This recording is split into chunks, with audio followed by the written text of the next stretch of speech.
Hello students, स्वागत है आप सभी का आपके अपने educational channel M&M by A पे। चलिए शुरू करते हैं क्लास 12 का नेक्स्ट वीडियो। अगर अब तक आपने हमारा चैनल सब्सक्राइब नहीं किया है तो अभी सब्सक्राइब कीजिए और साइड वाला बेल आइकन को भी दबा दीजिए ताकि आने वाली वीडियो की नोटिफिकेशन आपको मिलती रहे।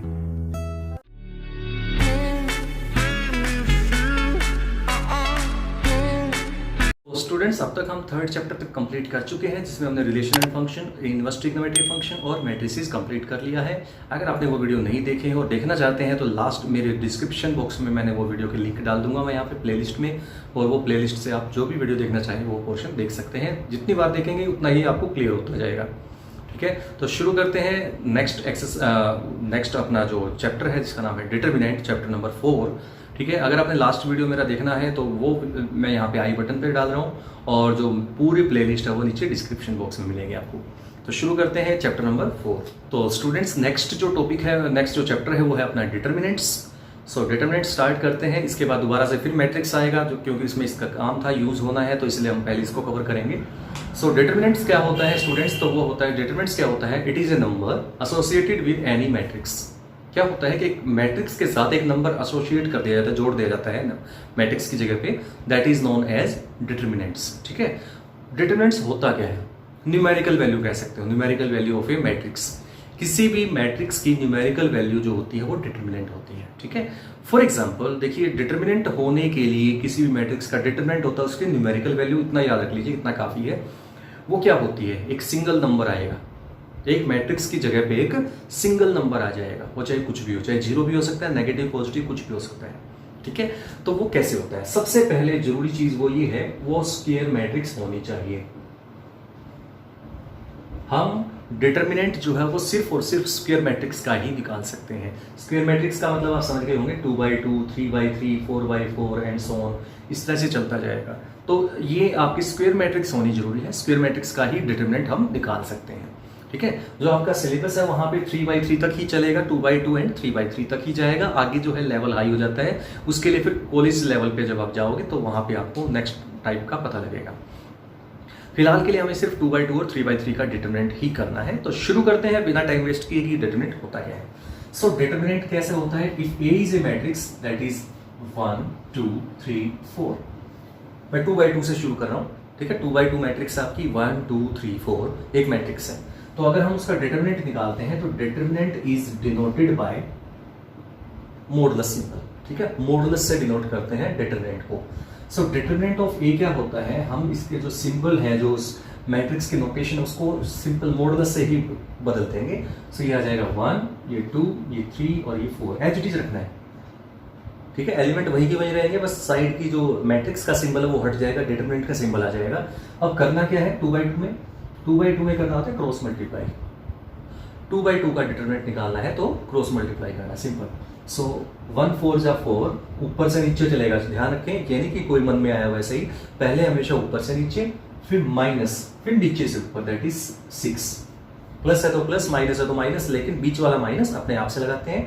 ये छोटी क्लास की बात है, क्रॉस मल्टीप्लिकेशन 10th में किया था तब भी बीच में माइनस लगाते थे, वही चीज है। सो 4 - 6 दैट इज -2। ठीक है, तो ये जो आपके पास वैल्यू आ रही है, सामने दिख रहे हैं -2, this is the numerical value for this matrix A, और यही इसका है डिटर्मिनेंट। सो डिटर्मिनेंट जो है इस मैट्रिक्स का, डिटर्मिनेंट ऑफ ए की जो वैल्यू है दैट इज -2। ठीक है, तो इस तरह से एक न्यूमेरिकल वैल्यू होती है, प्लस हो सकती है, माइनस हो सकती है, डिवाइड भी हो सकती है, कोई फर्क नहीं पड़ता, बस एक नंबर एसोसिएट हो जाता है किसी भी मैट्रिक्स के साथ, उसी का नाम है डिटर्मिनेंट। नेक्स्ट करते हैं स्टूडेंट्स 3x3 मैट्रिक्स के लिए। तो डिटर्मिनेंट करने के लिए एक बात जरूर ध्यान रखें कि डिटर्मिनेंट जो होता है वो हमेशा आपका स्क्वायर मैट्रिक्स का होगा, मैं पहले बता चुका, तो वो कैसे करना है वो सुनिएगा ध्यान से। 3x3 ऑर्डर का डिटर्मिनेंट कैसे निकालते हैं? सबसे पहले आपको एक बात समझनी, पहले मैं आपको वर्बली बता देता हूं, उसके बाद मैं करके दिखाऊंगा। देखिए स्टूडेंट्स, आपको क्या करना है, आपको इसमें स्टार्ट से एक किसी भी एक रो को पकड़ लेना है या किसी एक कॉलम को पकड़ लेना है, छोड़ना नहीं है उसको। मतलब कहने का सिंपल है, या तो आप अगर फर्स्ट रो को पकड़ रहे हैं तो फर्स्ट रो पे ही चलिए, फर्स्ट कॉलम को पकड़ रहे हैं फर्स्ट कॉलम को चलिए, थर्ड कॉलम को पकड़ रहे हैं थर्ड कॉलम को चलिए, थर्ड रो को पकड़ रहे हैं थर्ड रो को चलिए। मतलब रिपीट, मतलब जगह नहीं बदलनी उसके बाद, एक बार जो जिस साइड चल पड़े उसी साइड चलना है, आपको पूरी लाइन पूरी कंप्लीट करनी पड़ेगी। तो जैसे मतलब क्या कह रहा हूँ समझिएगा ध्यान से। सबसे पहले मैंने जैसे 1 ले लिया, तो आपको वन फर्स्ट एलिमेंट ऐसे कैसा रख देना है, जिस रो या जिस कॉलम को आप उठा रहे हैं उसका फर्स्ट एलिमेंट ले लीजिए। ठीक है, जैसे मैं थर्ड कॉलम लेता हूँ तो 3 ले लूँगा यहाँ से। ठीक है, उसके बाद क्या करना है स्टूडेंट्स, ये देखिए ये पोजीशन कौन सी है, ये है 1 1 पोजीशन, यानी कि फर्स्ट रो है और फर्स्ट कॉलम है। तो आप फर्स्ट रो और फर्स्ट कॉलम को छुपा लीजिए। इस नंबर की जो ये नंबर है 1 यहाँ पे, इसकी पोजीशन क्या है वो आप देखिए पहले। तो आप जानते हैं ये पोजीशन होती है A11। A11 का मतलब होता है first row and first column. So first row है और फर्स्ट कॉलम, इसको छुपा लीजिए आप, ध्यान से देखिए, छुपा लिया मैंने। तो अब जो सामने आपको 4 एलिमेंट दिख रहे हैं, 4 लेटर दिख रहे हैं, यहाँ पे 4 नंबर दिख रहे हैं, इनकी क्रॉस मल्टीप्लाई करनी है, बस समझ गए होंगे। उसको आप छुपा लीजिए, उसकी जो पोजीशन है उस नंबर्स को छुपा लीजिए, उस साइड को, फर्स्ट रो और फर्स्ट कॉलम है तो दोनों को छुपा लीजिए। बाकी जो बच गया उसकी क्रॉस मल्टीप्लाई कर दीजिए। तो ये हो जाएगा इन दोनों की मल्टीप्लाई 45, बीच में माइनस लगाते हैं, क्रॉस मल्टीप्लाई बताया था मैंने आपको, -48। ठीक है, क्लियर है। इसके बाद ये हो गया इसका कंप्लीट। अब मैंने कहा था या तो फर्स्ट रो के अकॉर्डिंग चलिए या फर्स्ट कॉलम के, किसी भी एक साइड चलिए, सेकंड रो भी ले सकते हैं, थर्ड रो भी ले सकते हैं, कोई भी दिक्कत नहीं है। मैं फिलहाल आपको करके दिखा रहा हूँ फर्स्ट रो के अकॉर्डिंग। तो एक्सपेंडिंग अलोंग फर्स्ट रो, इसको बोलते हैं expanding along first row. First row के अलोंग एक्सपेंड कर रहा हूँ मैं इसको। तो सबसे पहले नंबर किसका आया, 1 का आया। उसके बाद नेक्स्ट नंबर जो आएगा वो आएगा 2 का। तो आपको एक बात याद रखना है, अल्टरनेट साइन रखने हैं, अल्टरनेट साइन लगाने पड़ेंगे। आपको यहाँ पे प्लस है, यहाँ पे माइनस लगा देना अपने आप से, इसमें फिर प्लस आ जाएगा। ऐसे ही यहाँ पे भी माइनस आ जाएगा, यहाँ पे फिर से प्लस आ जाएगा, यहाँ पे प्लस आ जाएगा, यहाँ पे माइनस आ जाएगा, यानी कि अल्टरनेट साइन समझ सकते हैं आप सभी। तो ये नेगेटिव, देखिए ये पॉजिटिव, ये नेगेटिव, ये पॉजिटिव, ये पॉजिटिव है तो इसके नीचे नेगेटिव आएगा, उसके नीचे फिर पॉजिटिव आएगा। यहाँ पे नेगेटिव आ चुका है तो ये पॉजिटिव और ये फिर से नेगेटिव, समझ गए होंगे। तो ये जो एलिमेंट आप लेंगे उसके हिसाब से चलते हैं, तो ये पॉजिटिव आ जाएगा। तो ये बात आपको याद रखनी है, लेकिन दिखाने नहीं है, सिर्फ समझाने के लिए मैंने किया है। ठीक है, आपको ये शो नहीं करना है, ये एलिमेंट प्लस माइनस को शो नहीं करना है, सिर्फ समझने की तरीके हैं। तो मैं नेक्स्ट नंबर पे चलता हूँ 2 पे, और 2 की पोजीशन देख सकते हैं। और सीधा सा एक तरीका बता देता हूँ, उसको याद रखने का। स्टूडेंट्स I और J की जो वैल्यू होती है, जैसे I और J होता है, I और E होता है J। तो फर्स्ट एलिमेंट होता है उसका A11 पोजीशन होती है, तो उसका सम क्या आएगा, 2 आया। तो जिसका सम इवन आएगा, जिसकी पोजीशंस का सम इवन आएगा वो तो प्लस रखना है, और जिनकी पोजीशन का सम ओड आएगा उसको माइनस रखना है। फॉर एग्जाम्पल अगला नंबर किसका आया, 2 का आया, तो 2 तो मैंने लिख दिया 2। अब 2 के साथ मैं माइनस लगाने की कह रहा हूं, तो आप लॉजिक याद रखिए क्या बताया मैंने। ये इसकी पोजीशन कौन सी है, देखिए जरा। 2 जो एलिमेंट है उसकी पोजीशन है A12। ठीक है, A12। तो A12 जो पोजीशन है उसमें 1 और 2 का सम क्या आया, पोजीशन की जो वैल्यूज हैं आई रो और कॉलम पोजीशन जो है उसका सम क्या आया 3, और 3 क्या है ओड, और मैंने कहा था ओड जब आएगा तो माइनस लगा देना है। सो यहाँ पे क्या आएगा, माइनस साइन। अब ये कौन सी पोजीशन थी, फर्स्ट रो थी और सेकंड कॉलम था। ये 2 जो एलिमेंट है दिख रहा होगा, तो फर्स्ट रो और सेकंड कॉलम को छुपा दीजिए, ऐसे जो छुपा लिया जी मैंने। अब आपको फिर से 4 एलिमेंट दिखेंगे, 4 वैल्यूज दिखेंगी, इन सब की फिर से क्रॉस मल्टीप्लाई, ऊपर से नीचे और नीचे से ऊपर। तो देख सकते हैं 4 और 9 की करेंगे 36 माइनस 4 6 7 6 42, ये आ जाएगा नेक्स्ट वैल्यू। नेक्स्ट नंबर पे चलते हैं। नेक्स्ट नंबर इस रो में आता है 3।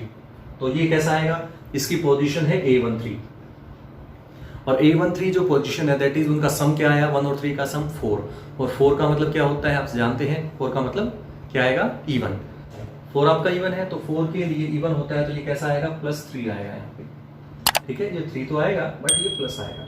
तो आपको सिंपल ये करना, आपने एक चीज नोटिस की हो, बाहर जो आएंगे वो आएंगे रो के या कॉलम के एलिमेंट्स, और जो ब्रैकेट में जो आएगा वो आएगा क्रॉस मल्टीप्लाई। किसकी क्रॉस मल्टीप्लाई, जो एलिमेंट बाहर लिखे हैं उनकी पोजीशन के अकॉर्डिंग रो और कॉलम जो है, जो उनकी रो और कॉलम की पोजीशन है उसको छुपा लीजिए। बचे हुए जो 4 एलिमेंट आपको नजर आएंगे हर जगह पे, चाहे कोई भी एलिमेंट उठा लीजिए आप, उसकी पोजीशन को आपको हाइड करके आप चलते हैं। अगर उनकी पर्टिकुलर नंबर की, जैसे 13 था, ये पोजीशन 13 पे थी ना, 3 वाला जो एलिमेंट है वो 13 पोजीशन है। सो 13 पोजीशन का मतलब हुआ फर्स्ट रो और थर्ड कॉलम को छुपाना है। फर्स्ट रो और थर्ड कॉलम को छुपाएंगे तो आप देख सकते हैं 4 5 7 8 नजर आ रहा होगा। इसकी क्रॉस मल्टीप्लाई करेंगे तो इसकी मल्टीप्लाई होगी 32 माइनस 35। ठीक है, ऊपर से नीचे ही आएंगे हमेशा, माइनस नीचे से ऊपर जाना है, हमेशा ऊपर से नीचे चलेंगे पहली पहली में। So it is equal to, इसको सॉल्व करते हैं तो 1 बाहर है तो 1 का कोई रोल नहीं है यहाँ पे, कोई दिक्कत नहीं है। 45 माइनस 48 -3 -2 एज इट इज है, ये हो जाएगा -6। तो ये प्लस बन जाएगा, प्लस कर देते हैं, माइनस माइनस प्लस हो जाएगा, +3 है, ये -3 है तो -9 यहाँ पे आ जाएगा। तो आप देख सकते हैं -3 और -9 -12 और +12 पहले से ही था, तो 12 - 12 आ चुका है और 12 - 12 आप जानते हैं क्या होगा, 0। तो इसका डिस्क्रिमिनेंट जो है वो है 0, सॉरी इसका जो डिटर्मिनेंट है वो क्या है, 0 आ जाएगा। सो डिटर्मिनेंट और is equal to 0। So determinant को आप ये बोल रहे हैं तो determinant of A is equal to 0। तो जरूरी नहीं है, मैं वही कह रहा था, कुछ भी आ सकता है, 0 आ गया तो कोई दिक्कत नहीं, 0 आने दो, नेगेटिव पॉजिटिव 0 कुछ भी आ जाए, हमें कोई फर्क नहीं पड़ता, आना चाहिए। तो ये नंबर निकालना है, इसी का नाम है डिटर्मिनेंट्स। ठीक है, उम्मीद करता हूं आपको समझ में आया होगा। मैं फिर से एक बात बता दूं, आप किसी भी रो और किसी भी कॉलम के अकॉर्डिंग जाएंगे, डिटर्मिनेंट सेम आएगा, 0 ही आएगा। आप चाहे किसी के अलोंग चलिए, आप अगर इसके फर्स्ट कॉलम के अलोंग चलते हैं तो भी 0 ही आएगा, अगर आप सेकंड रो के अलोंग चलते हैं तो भी 0 ही आएगा। अब मैं करके दिखाता हूं इसको कॉलम से, एक्सपेंडिंग अलोंग फर्स्ट कॉलम।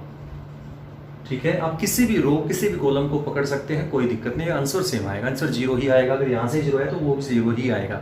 करते हैं शुरू। सबसे पहले कॉलम, फर्स्ट कॉलम आपको पता होना चाहिए कौन सा है, ये है फर्स्ट कॉलम।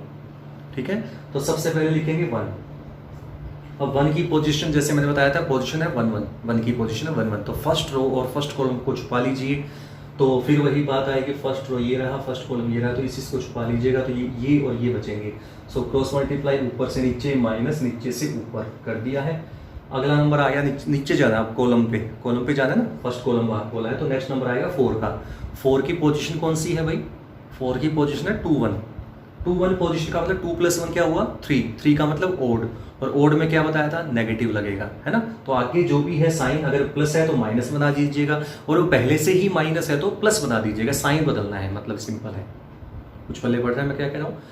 यहाँ पे ये वैल्यू अगर नेगेटिव होती तो पॉजिटिव बना देते इसको, और पॉजिटिव है तो उसके आगे माइनस लगा देना है, मतलब जो भी वैल्यू है, चाहे वो प्लस है चाहे माइनस, उसके आगे माइनस लगाना ही लगाना है।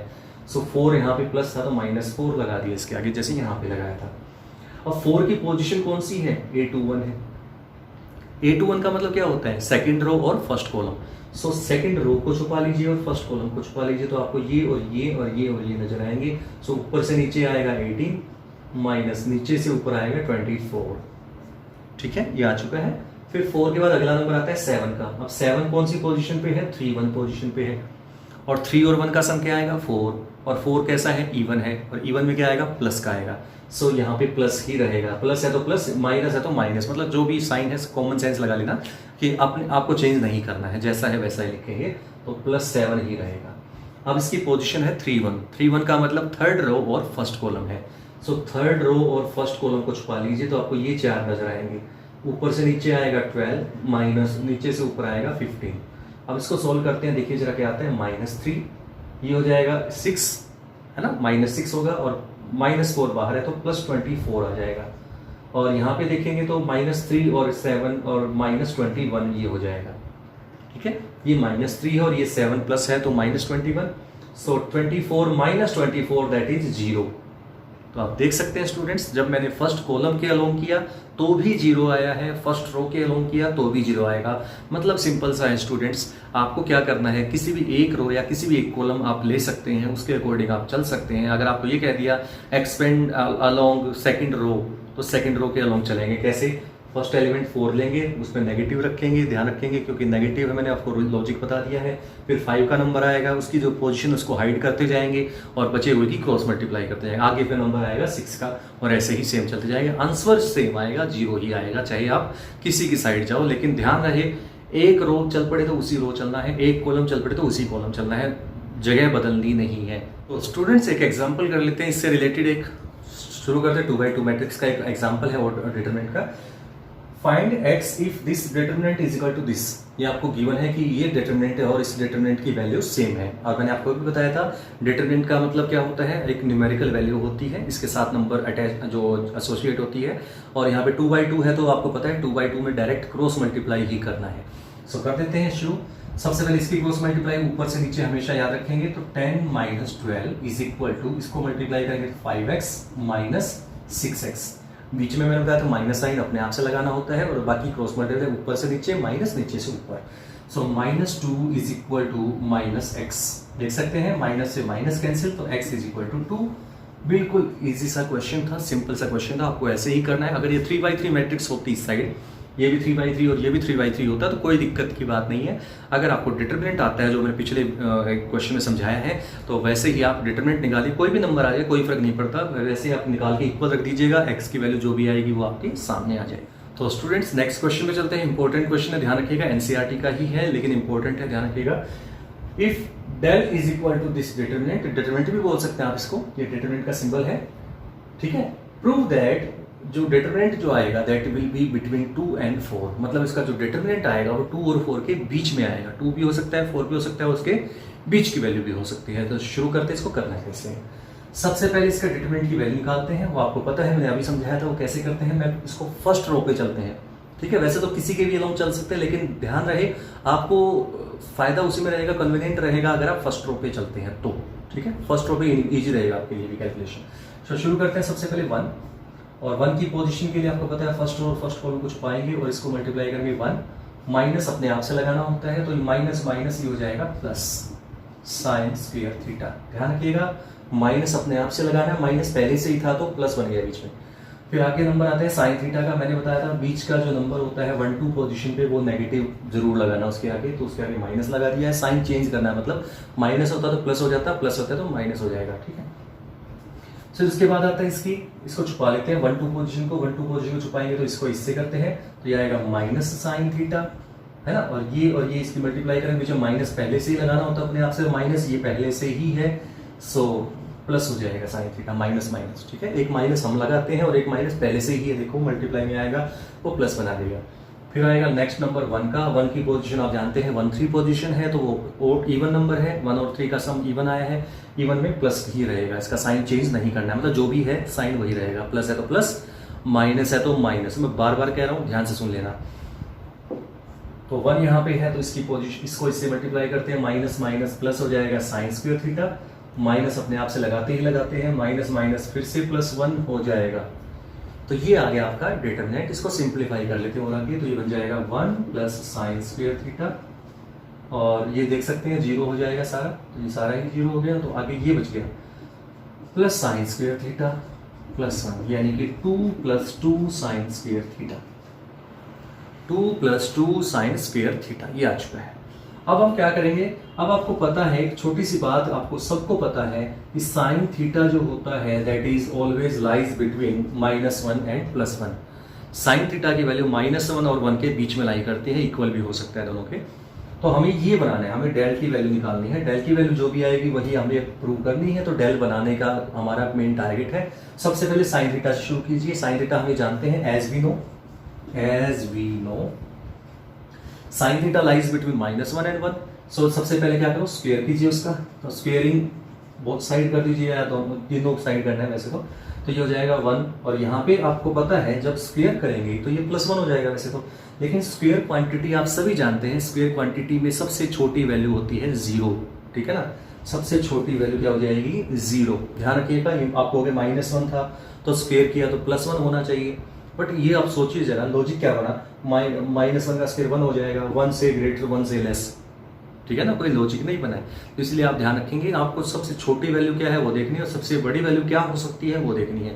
तो सबसे छोटी वैल्यू 0 भी हो सकती है, क्यों, जब साइन थीटा 0 है तो साइन स्क्वायर थीटा भी 0 होगा, तो 0 तो हो ही सकता है ना। तो 0 से लेके 1 तक की। अब हमें इसके हिसाब से चलते जाना, पहले 2 से मल्टीप्लाई कीजिए तीनों को, तो 2 से मल्टीप्लाई किया तो यहाँ पे भी 2 आ गया, यहाँ पे 2 से करेंगे तो कोई फर्क पड़ेगा नहीं क्योंकि 0 है। फिर आ जाएगी +2 और चाहिए इसमें, सो 2 प्लस यहाँ कर दीजिए बीच में, और बीच में तो ऐसा है नहीं बीच बीच में कर सकते हैं, फिर दोनों साइड तीनों साइड ही करना पड़ेगा वो चीज़। तो 2 यहाँ पे भी प्लस कर दिया और 2 0 में भी प्लस कर दिया, तो ये 0 + 2 2 होता है। आप देख सकते हैं ये डेल की वैल्यू आ चुकी है 2 + 2 साइन स्क्वायर थीटा, और यहाँ पे 2 + 2 कितना होता है 4। तो जो डिटरमिनेंट की वैल्यू है that is between 2 and 4 including 2 and 4, ठीक है। तो 2 और 4 को इंक्लूड करके जो रिजल्ट आया है वो आपका डेल की वैल्यू आई है। या आपको नेक्स्ट क्वेश्चन है, given that x = -9 is root of this determinant, then find other roots. आपको अब बाकी रूट्स आपको फाइंड आउट करने हैं, एक रूट आपको गिवन है। तो ऐसा क्वेश्चन आपको 10th में आता था, अगर आपको याद हो, एक क्यूबिक इक्वेशन थी या बाई क्वाड्रेटिक थी, उसका आपको एक रूट गिवन होता था, एक या दो रूट्स, आपको बाकी रूट्स फाइंड करने थे। तो ये आया था आपका सेकंड चैप्टर में, अगर आपको याद हो, सेकंड चैप्टर एनसीईआरटी से सिंपल, तो उसमें आया था। आपको याद होगा तो अच्छी बात है, काम आएगा। तो कैसे करना, देखिए ये आपको गिवन है, ये इसका ये रूट है किसका, इस डिटर्मिनेंट का, दिस इज इक्वल टू 0। तो आपको पता है डिटर्मिनेंट जो आएगा इसका, जैसे अभी हमने क्वेश्चन किए हैं, तो इसकी जो डिटर्मिनेंट आएगा उसमें x की क्यूबिक पोलिनोमियल आएगी, क्यूबिक इक्वेशन, सॉरी इक्वेशन है क्योंकि इक्वल टू 0 है, तो ये cubic equation in terms of x आएगी, ठीक है। तो cubic in terms of x आएगी, तो क्यूबिक में आपके 3 जीरोस होते हैं, आपको पता है 3 रूट्स होते हैं, क्यूबिक इक्वेशन के अंदर 3 रूट्स होते हैं। एक रूट आपको पता है, गिवन है, तो बाकी आप 2 रूट कैसे निकालेंगे, तो वो आपका 10th क्लास में किया हुआ कि एक रूट अगर आपको क्यूबिक इक्वेशन का पता है तो बाकी 2 कैसे निकालते थे, वो आप डिवाइड कर देते थे उसका फैक्टर बना के, उससे, है ना। जो गिवन रूट से आप एक फैक्टर बना लेते थे और उससे उसको गिवन इक्वेशन को डिवाइड कर देते थे, तो वो वहां से आपका क्वोशिएंट जो आता था उसको सोल्व करके रूट्स निकल जाते थे। वही हम यहाँ पे करें। तो शुरू करते हैं, सबसे पहले डिटरमिनेंट को सोल्व करते हैं। सो सबसे पहले आएगा x, मैं कर रहा हूँ सोल्यूशन इसका, x लिखा सबसे पहले, तो डिटरमिनेंट को सोल्व कर रहा हूँ। So x as it is, x को मैंने बताया था, इसको छुपा लीजिए, इसका क्रॉस मल्टीप्लाई कर दीजिए, x स्क्वायर माइनस 12। अब आपको थोड़ा सा फ्लो बढ़ाना पड़ेगा क्योंकि हम आगे जा चुके हैं, हम थोड़ा आगे निकल चुके हैं, तो अब आपको थोड़ा स्पीड बढ़ाइए। फिर 3 पे चलिए, तो माइनस का साइन अपने आप से लगाना होता है, मैंने पहले बताया था, साइन चेंज करना है, जैसा भी साइन उसको चेंज करना है। सो यहाँ पे आएगा फिर 2x माइनस 14 और प्लस 7 और 12 minus 7x, this is equal to 0।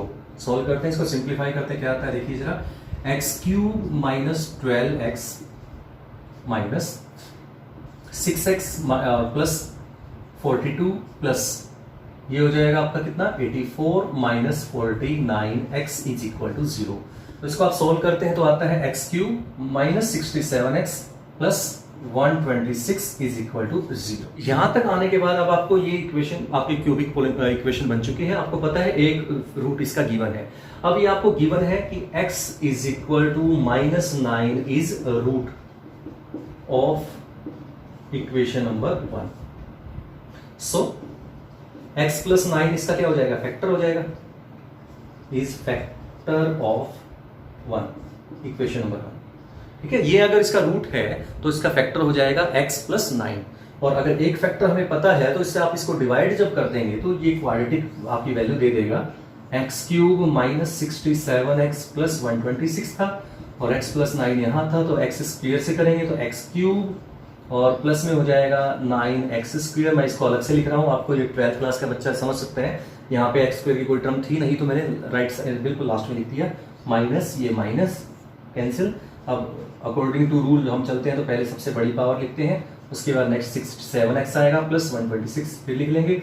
अब ये आएगा माइनस 9x आ जाएगा, so minus 9x square minus 81x आ जाएगा, ठीक है, minus 9x square minus 81x आ जाएगा। तो इसको सोल्व करते हैं तो ये प्लस और ये प्लस, ये हो जाएगा आपका 4 और ये हो जाएगा 14x प्लस 126, ठीक है, 14x प्लस 126, सो प्लस 14 यहाँ पे और लग जाएगा, सो 14x प्लस 14 9 जा 126, ये कैंसिल आउट हो चुका है, देख सकते हैं ये कैंसिल। तो अब ये क्वोशिएंट आ चुका है, ये हमें पहले से ही पता था और ये आपका क्वोशिएंट है। So solving this, solving x square minus 9x plus 14 is equal to 0, इसको आप सोल्व कर दीजिए। इसको सोल्व करने से जो रूट्स आएंगे वही आपके रिमेनिंग रूट्स है जो हमें फाइंड करने हैं। तो फैक्टर बनेंगे x माइनस 7 और x minus 2 is equal to 0, so x is equal to 2 और x इज इक्वल टू 7। तो अदर रूट्स आपको बताने थे, तो अदर रूट्स आपके आ चुके हैं, वो आए हैं 2 और 7। तो स्टूडेंट्स यहाँ तक हमने डिटरमिनेंट का मेन पोर्शन कर लिया है, स्टार्टिंग जो हमने कर ली है, उसके बाद कुछ एग्जांपल्स भी कर लिए हैं। नेक्स्ट जो टॉपिक आता है उसका नाम है माइनर्स एंड कोफैक्टर्स। तो स्टूडेंट्स माइनर्स क्या होते हैं सबसे पहले वो देखते हैं, उसके बाद करेंगे कोफैक्टर्स।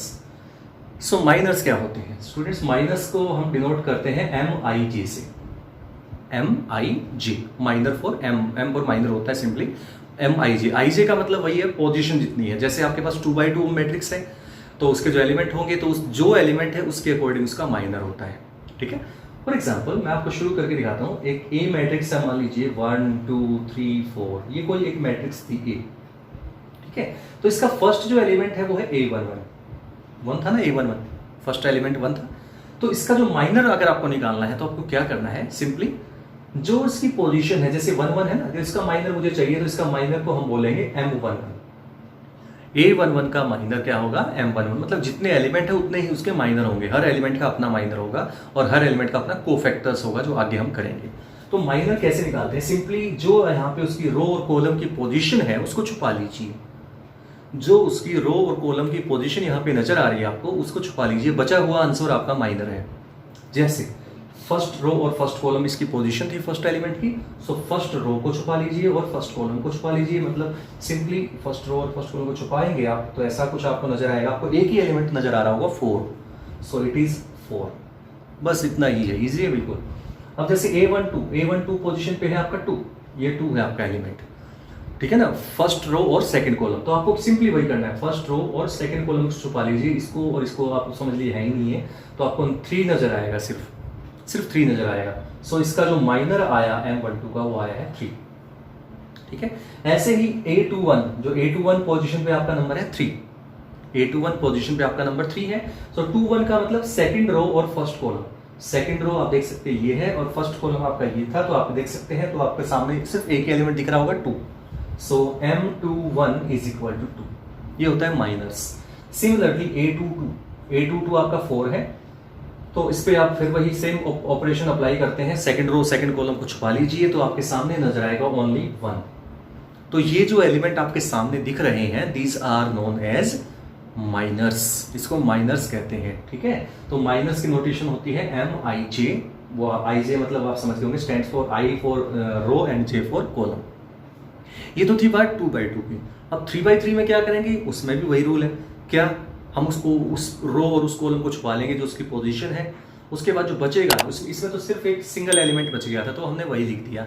3x3 में क्या होगा, अगर आप एक रो और एक कॉलम को छुपाएंगे, तो मैंने आपको डिटरमिनेंट में भी समझाया था, आपको 4 एलिमेंट नजर आएंगे। अगर आप किसी भी एक रो और एक कॉलम को अकॉर्डिंग टू दैट एलिमेंट आप अगर उसको छुपाते हैं, तो आपके पास 4 एलिमेंट नजर आएंगे। उन चारों की आप क्या करते थे, क्रॉस मल्टीप्लाई, जो डिटरमिनेंट में मैंने आपको बताया था, उस डिटरमिनेंट में जो हमने करते थे क्रॉस मल्टीप्लाई, उसी का नाम माइनर है, वही माइनर था, ठीक है, वो माइनर ही था। फॉर एग्जाम्पल आपके पास A है, मान लीजिए A कोई मैट्रिक्स है, 1 2 3 4 5 6 7 8 9, तो स्टूडेंट्स यहाँ पे 9 एलिमेंट हैं, A11 A12 A13 A21 A22 A23 A31 A32 A33, 3 यहाँ पे टोटल 9 एलिमेंट्स है, तो 9 माइनर मिलेंगे इसके, ठीक है, जितने एलिमेंट उतने ही माइनर, मैं आपको पहले बता चुका। सो माइनर देखिए, जैसे पहला माइनर निकालना है पहले का, तो उसका क्या बोलेंगे, M11 का मतलब क्या समझे, फर्स्ट रो और फर्स्ट कॉलम को छुपाना है, इसमें भी वही किया था 2x2 में, वही इसमें करना है। तो 1 और 1 को यानी कि फर्स्ट रो और फर्स्ट कॉलम को छुपा लीजिए, तो छुपा लिया आपने। छुपाने के बाद आपको देख सकते हैं 4 एलिमेंट नजर आएंगे, उसकी क्रॉस मल्टीप्लाई करनी है, और करने का तरीका ऊपर से नीचे ही रहेगा, पहले ऊपर से नीचे, फिर माइनस नीचे से ऊपर। तो पहले ऊपर से नीचे करेंगे, इसको आप ऐसे छुपा लीजिए फर्स्ट रो फर्स्ट कॉलम को, तो देख सकते हैं 45 माइनस 48 दैट इज -3। तो आप देख सकते हैं फर्स्ट जो माइनर आया है M11 दैट इज -3 आया है। सिमिलरली M12 का मतलब हुआ फर्स्ट रो और सेकंड कॉलम को छुपाना है, यानी कि फर्स्ट रो और सेकंड कॉलम को छुपा लीजिए, तो आपको नजर आएगा फिर से 4 6 7 9 दिख रहा होगा, 4 6 7 9। तो क्रॉस मल्टीप्लाई आप जानते हैं कैसे करते हैं, ऊपर से नीचे 36 minus 42, 36 minus 42 that is -6, clear है। तो ऐसे चलते चलते M13 आ जाएगा, फिर M21 आ जाएगा, M22 आ जाएगा, ऐसे चलते चलते M33 तक आ जाएंगे सारे नंबर्स जो भी है, टोटल 9 माइनर्स आएंगे। मैं फिर से बता रहा हूँ, लास्ट एक बार मैं करके दिखा दूँ 3 कैसे निकलेगा। तो 3 का मतलब होगा 3 रो और थर्ड रो थर्ड कॉलम, तो थर्ड रो ये रहा, थर्ड कॉलम ये रहा, इसको आपको छुपाना है, काटना नहीं है, छुपाना है। तो आप समझ सकते हैं, इसको आप छुपा लीजिए, फिर से वही 4 एलिमेंट नजर आ रहे होंगे, क्रॉस मल्टीप्लाई कर दीजिए, 5 माइनस 8 दैट इज -3। तो इस तरह करते करते आपके पास माइनर्स आ जाते हैं, तो ये माइनर्स इस तरह से हम निकालते हैं। तो नेक्स्ट टॉपिक पे चलते हैं स्टूडेंट्स। नेक्स्ट टॉपिक आपका है कोफैक्टर्स। सो कोफैक्टर्स में क्या करते हैं, जैसे जितने माइनर का हमने जो पोर्शन किया है वही है कोफैक्टर, उसमें थोड़ा सा एक हल्का सा पॉइंट प्लस माइनस जुड़ जाएगा, आगे बस प्लस या माइनस में से एक लगेगा और वही आपका कोफैक्टर में चेंज हो जाएगा माइनर से, ठीक है। तो जितने आपके माइनर हैं, जितने आपके एलिमेंट हैं मैट्रिक्स में, उतने ही आपके माइनर होंगे, उतने ही कोफैक्टर होंगे, सिंपल। अगर आपके 3x3 मैट्रिक्स है तो उसके 9 माइनर होंगे, 9 ही कोफैक्टर होंगे, ठीक है। अगर 2x2 मैट्रिक्स है तो 4 माइनर होंगे और 4 ही कोफैक्टर होंगे, बस ये याद रखना है। तो इसको हम लिखते हैं किससे हैं, AIJ से डिनोट करते हैं, AIJ। AIJ इसका फॉर्मूला बनता है -1 power I plus J into MIJ। मतलब इतना समझ गए होंगे, कोफैक्टर अगर निकालने हैं तो आपको माइनर निकालना आना चाहिए, और उस माइनर के साथ या तो +1 लग जाएगा साथ मल्टीप्लाई, या माइनस लग जाएगा, प्लस या माइनस लग जाएगा, बस यही है। फॉर एग्जाम्पल अगर आपके पास एक 2x2 ऑर्डर की मैट्रिक्स है 1 2 3 4, मैं वही दे रहा हूँ जो अभी लिया था। सो सबसे पहला जो इसका कोफैक्टर आएगा दैट इज A11, ठीक है। तो A11 के लिए क्या आएगा, -1 रेज़ टू द पावर 1 + 1। ये पार्ट एक्स्ट्रा है, बस बाकी माइनर ही है। माइनर तो निकालना ही निकालना, साथ में ये पार्ट जुड़ जाएगा। अब देखिए या तो ये वैल्यू ओड आएगी या इवन आएगी। इवन है तो +1 है यहाँ पे मल्टीप्लाई में इसके साथ, और अगर ये सम इनका ओड आता है तो -1 लग जाएगा साथ में, बस इतना ही फर्क है और कोई फर्क नहीं है कोफैक्टर और माइनर में। सो यहाँ पे माइनर आपको याद होगा, माइनर में हमने फर्स्ट रो और फर्स्ट कॉलम को हाइड किया था तो 4 आया था, तो ये वैल्यू 4 आ चुकी है। तो -1 का स्क्वायर करेंगे तो +1 आएगा, और 4 से मल्टीप्लाई करेंगे तो 4 आ जाएगा। नेक्स्ट आता है A12 में हो जाएगा -1 पावर 1 + 2, ठीक है, I प्लस जे मतलब 1 + 2, और इनटू में 1 2 का मतलब फर्स्ट रो और सेकंड कॉलम कुछ पाएंगे तो 3 आएगा, तो यहाँ पे 3 आ जाएगा माइनर। सो -1 का क्यूब करेंगे तो -1 ही रहेगा, और 3 साथ में है तो आंसर आएगा -3। आपको नजर आ गया होगा, फर्स्ट का तो माइनर वही है जो पहले था, लेकिन कोफैक्टर में जो सेकंड का जो कोफैक्टर है वो अलग हो गया, वो प्लस का 3 था, यहाँ पे -3 आया है, बस इतना ही है। मतलब प्लस और माइनस का ही फर्क आएगा और उससे ज्यादा कुछ नहीं है, ठीक है। A21 का मतलब भी वही है, A21 का मतलब -1 रेज़ टू द पावर 2 + 1, ये भी 3 आएगा। 3 का मतलब ओड आएगा, ओड का मतलब नेगेटिव आएगा, ये भी अपने आप से माइनस लगा देना आगे जो भी वैल्यू आएगी। सो 21 का मतलब फिर वही ये बचेगा 2 सामने, सो इट इज -2। फिर आएगा A22 का मतलब -1 रेज़ टू द पावर 2 + 2, और 22 का मतलब सेकंड रो सेकंड कॉलम को हाइड करते हैं तो आता है 1, तो -1 की पावर में 4 है और 1 साथ में है तो क्या आएगा 1। तो देख सकते हैं कि ये आपका आ चुका है कोफैक्टर्स। सिमिलर स्टेप आपको चलते हैं 3x3 में। मैंने आपको जैसे माइनर सिखाए हैं 3x3 में, क्रॉस मल्टीप्लाई वाला पोर्शन जो बनता है जैसे, तो वही चीज आपको करनी है। सिर्फ एक चीज मैंने आपको बता दी है, साथ में ये और लग जाएगा -1 raise to the power I plus J. यानी कि क्या फर्क पड़ेगा इससे वैल्यू या तो प्लस रहेगी या माइनस हो जाएगी, प्लस रहेगी या माइनस हो जाएगी। इवन और ओड पे डिपेंड करता है, जिनका सम ओड होगा वो माइनस नेगेटिव लग जाएगा उसके आगे, जो भी वैल्यू है उसके आगे, ठीक है। और अगर वैल्यू सम दोनों का I और J का सम इवन होगा तो वैल्यू वही की वही रहेगी जो रेसी भी है। तो इस तरह से हम कोफैक्टर्स निकाल सकते हैं। नेक्स्ट टॉपिक पे चलते हैं स्टूडेंट्स। तो नेक्स्ट टॉपिक आपका बनता है singular matrix and non singular matrix. So singular matrix क्या होती है स्टूडेंट्स, जिस मैट्रिक्स का डिटर्मिनेंट 0 आ जाता है, जैसे हमने एक एग्जांपल मैंने करवाया था 3x3 ऑर्डर की मैट्रिक्स का, उसका डिटर्मिनेंट आया था 0, याद होगा आपको 1 2 3 4 5 6 7 8 9 जो थी, तो उसका डिटर्मिनेंट 0 आया था। तो जिस मैट्रिक्स का डिटर्मिनेंट 0 है उस मैट्रिक्स का नाम होता है सिंगुलर मैट्रिक्स, ठीक है। तो अब आप समझ गए होंगे सिंगुलर मैट्रिक्स का मतलब होगा जिसका डिटर्मिनेंट 0 है, और नॉन सिंगुलर का मतलब क्या समझोगे, ये तो अपने आप ही समझ जाओगे।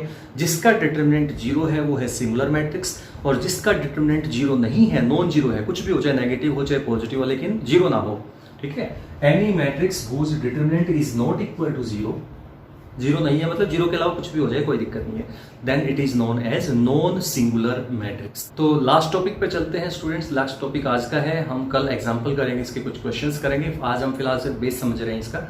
तो सबसे पहले बात करते हैं सारस डायग्राम। सारस डायग्राम होता है मेथड, आपको डिटरमिनेंट फाइंड करने का एक मेथड होता है जिससे हम कोई डिटरमिनेंट किसी मैट्रिक्स का निकाल सकते हैं, ठीक है। सारस डायग्राम, वैसे इसमें कोई क्वेश्चन आते नहीं है कभी भी, फिर भी सिलेबस में इसमें दे रखा है बुक में, तो मैं आपको बता देता हूँ ताकि आपको ये ना लगे पता नहीं ये बताया नहीं कि क्या है इसमें। तो सारस डायग्राम क्या है तो वो देखिएगा, ये भी डिटरमिनेंट निकालने का ही तरीका है, बट थोड़ा सा तरीका क्या है वो समझ लीजिए। हमें डिटरमिनेंट ऑफ ए निकालना है तो आपको कैसे करना है, 1 2 3 जो भी मैट्रिक्स है आपके पास वो आपको एज इट इज लिख दीजिए एक बार, तो 7 8 9 लिख दिया, एज इट इज लिख दिया जो मैट्रिक्स थी। उसके बाद फर्स्ट कॉलम को दोबारा से लिख दीजिए और सेकंड कॉलम को भी दोबारा से लिख दीजिए। फिर से बता देता हूँ, मैट्रिक्स के एलिमेंट एज इट इज लिखने हैं, वही एज इट इज। उसके बाद फर्स्ट कॉलम और सेकंड कॉलम को दोबारा से लिख दीजिए, ठीक है, इतना करना है। उसके बाद क्या करना है, ये डायगोनल एलिमेंट जो दिख रहे हैं आपको, 3 3 का पेयर बन रहा है यहाँ पे, ठीक है ना, ये ट्रिपलेट बन रहे हैं 3 3 का, देख सकते हैं आप सभी, ठीक है। इन तीनों को मल्टीप्लाई करना है आपसे, तीनों को मल्टीप्लाई कर दिए, पीछे प्लस कीजिए, तीनों का मल्टीप्लाई फिर प्लस, तीनों को मल्टीप्लाई फिर प्लस, इस तरह से, ठीक है। और जो उल्टी साइड में जो देखिए ये वाली, ये जो है, ये जो डायगोनल है, उल्टी साइड वाले डायगोनल्स, इनका जो मल्टीप्लिकेशन है वो माइनस करना है। यानी कि जो कंप्लीट लाइन मैंने बना के दिखाई है उसको तो प्लस करना है तीनों के प्रोडक्ट को, ठीक है। पहले इन तीनों की प्रोडक्ट, फिर प्लस, फिर इन तीनों की प्रोडक्ट, फिर प्लस, फिर इन तीनों की प्रोडक्ट, फिर जो मैंने उल्टी साइड से लिए हैं जो डैश डैश करके दिखाए हैं थोड़ा, ठीक है, वो आपको माइनस करने हैं तीनों की प्रोडक्ट। तो करते हैं, देखिए कैसे। वैल्यू सेम आएगी, 1 × 5 × 9 दैट इज 45, ठीक है। फर्स्ट का हो गया प्लस 6 × 2 12 और 12 7 जा 84, ठीक है, प्लस 4 3 जा 12 एंड 8 जा 96। तो ये तीन जो डायगोनल जो ऊपर की साइड 3 का पेयर बन रहा था, यहाँ पे 3 की, यहाँ पे ट्रिपलेट बन रहे थे, तो उनका जो प्रोडक्ट आएगा उन तीनों को तो प्लस करना है। अब जो अपोजिट साइड में जो दिख रहे हैं आपको उनको माइनस करना है। तो माइनस 5 3 जा 15 एंड 7 जा 105, माइनस 8 6 जा 48 1 जा 48, माइनस ये हो जाएगा 4 2 जा 8 और 9 जा 72, ठीक है। तो आप इसको सोल्व कीजिए, प्लस वाले ऐड कर दीजिए, 9 5 4 9 9 और 6 15, 1 कैरी, 8 4 12 और 9 12 और 9 21 और 22, माइनस 8 5 13 और 2 15, ठीक है। यहाँ पे था 15 5 1 कैरी किया था 5 और 7 12 और 1 कैरी था 2, 225 माइनस 225 इज 0। तो जिसको याद हो, आपको थोड़ा सा याद हो, तो पिछला जो हमने स्टार्टिंग वैसे किया था, डिटरमिनेंट निकाला था, वहां से भी इसका डिटरमिनेंट 0 ही आया था। और यहाँ पे हमने सारे डायग्राम से अगर किया है तो भी डिटरमिनेंट 0 है। तो हमने कैसे किया, मैं फटाफट से ब्रीफली बता देता हूँ। जो पहले आपको पूरा मैट्रिक्स एज इट इज लिखनी है, जो एलिमेंट थी वही एज इट इज, उसके बाद फर्स्ट कॉलम और सेकंड कॉलम को दोबारा से लिखना है। अब जो तीन तीन इकट्ठे कर देने हैं, उन तीनों की प्रोडक्ट कर देनी है तीनों की, और तीनों को प्लस कर देना है जो इस साइड वाले हैं।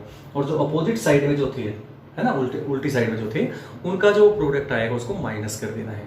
तो जो रिजल्ट आएगा वही आपका डिटरमिनेंट आएगा। क्या आएगा वो कुछ भी आ सकता है। तो स्टूडेंट्स, इसी के साथ आज का ये वीडियो यहीं पे एंड करता हूँ। उम्मीद करता हूँ आपको डिटरमिनेंट का पोर्शन समझ में आ गया होगा। नेक्स्ट जो हमारा जो ये एक्सरसाइज हम करेंगे, उसके बाद हम नेक्स्ट एक्सरसाइज स्टार्ट करेंगे, जहाँ से आपका डेफिनेटली आता ही आता है 6 मार्क्स का क्वेश्चन, जहाँ से आपका 6 नंबर का क्वेश्चन आता है, चाहे कोई भी बोर्ड क्यों ना हो। वो एक्सरसाइज जो है मोस्ट इंपॉर्टेंट है, और वो हम करेंगे नेक्स्ट एक्सरसाइज। उससे पहले हम कल यही एक्सरसाइज करेंगे। अभी तो फिलहाल हमने बेस किया है, जल्दी से जल्दी कवर करने की कोशिश करेंगे, ताकि आपका मेन पॉइंट मैंने सारे बता दिए हैं। कल जल्दी से जल्दी करेंगे और नेक्स्ट एक्सरसाइज को भी स्टार्ट कर लेंगे। तो अगर आपने मेरे चैनल को सब्सक्राइब नहीं किया है तो सब्सक्राइब कर दीजिएगा, लाइक कीजिएगा, शेयर कीजिएगा। तो मिलते हैं नेक्स्ट वीडियो में, तब तक के लिए थैंक यू।